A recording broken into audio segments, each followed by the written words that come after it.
The following story has been brought to you by StoriesToInspire.org. I have a friend by the name of Yoni who's in business, and he often finds himself in Utah. Now, for those who are familiar and unfamiliar, Utah's a big ski resort, ski place. And one day when he's out there, he has a meeting in the early afternoon. He decides he's going to first hit the slopes, a place called Salt Lake. And he's going to go out there, hit the slopes a little, come back for his meeting, and then he'll hit a couple more runs before the evening time. He makes his way there, and he's excited. It had snowed all Shabbos. It's Sunday morning. He's going to be, first one up there.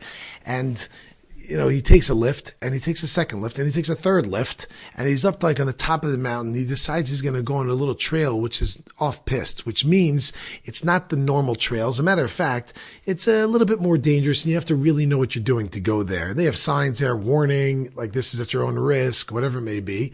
This place is called the Dutch Draw. He decides he's going to go out there. He'll get this run in. It'll be great. And being that there's so much delicious snow there, he'll have a great run.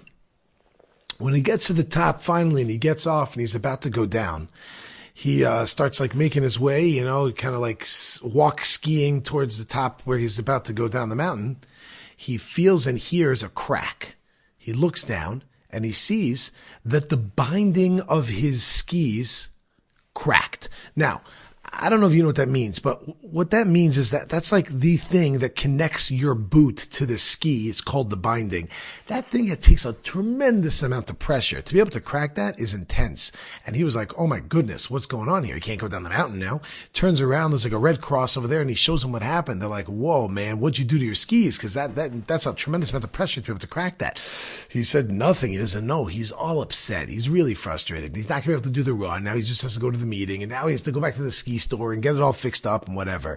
So he makes his way down, and now you have like the ride of shame. You're going down the mountain instead of skiing, and you're coming down on the ski lift. It doesn't look too great. So everyone's like laughing at him. He's like, no, you don't understand. My thing broke. Fine. He ends up going to the meeting. When he's finished with the meeting, he goes to the ski store, to the ski supplies, and he brings it in. He's very upset because this is like expensive equipment. It doesn't make any sense. He goes to show it to them, and when he shows it to them, they get so intrigued. They've never seen a break like this. So he's all upset and frustrated, but they're not even listening to him. Why? Because they're so intrigued by this. They're calling him over. They're taking pictures. He even sent me a picture of it. He showed me what it looked like, the cracked binding. And, of course, they gave him all free stuff. They're sorry. They refunded. They gave him whatever equipment he needed. He decides he's going to go back and he's going to go on a run. As he gets back on, when he gets there, he gets back on the ski lift to go up again. He sits next to a stranger. He doesn't know, on the ski lift, you're going up, and the stranger turns to him and says, wow, it's really terrible what happened this morning. Yeah, you heard? And he goes, what happened this morning? And they go, on Dutch Draw. There was someone who went out there, and they were like the first one on the mountain. And unfortunately, they triggered an avalanche, and nothing they could do. He unfortunately got buried alive, and he ended up dying. They found him, his ski was sticking out, snowboard or ski, whatever was sticking out, and they came down there. It was too late, nothing they could do about it.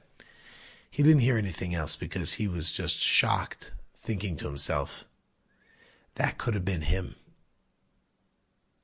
When he's up on the top of the mountain, his binding broke. It wasn't just like, oh, bummer. He was frustrated and upset. Little did he realize that break actually saved his life.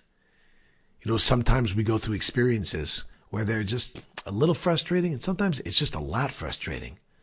But sometimes, although we maybe don't always get to see, sometimes we get to see the outcome of how really it was a bracha, but many times we don't get to see it at all. But let these little stories be reminders of everything Hashem does is for our best. And if something isn't going the way we'd like it, we should thank Hashem, because we never know what could have happened. Enjoyed this story? Come again. Bring a friend. StoriesToInspire.org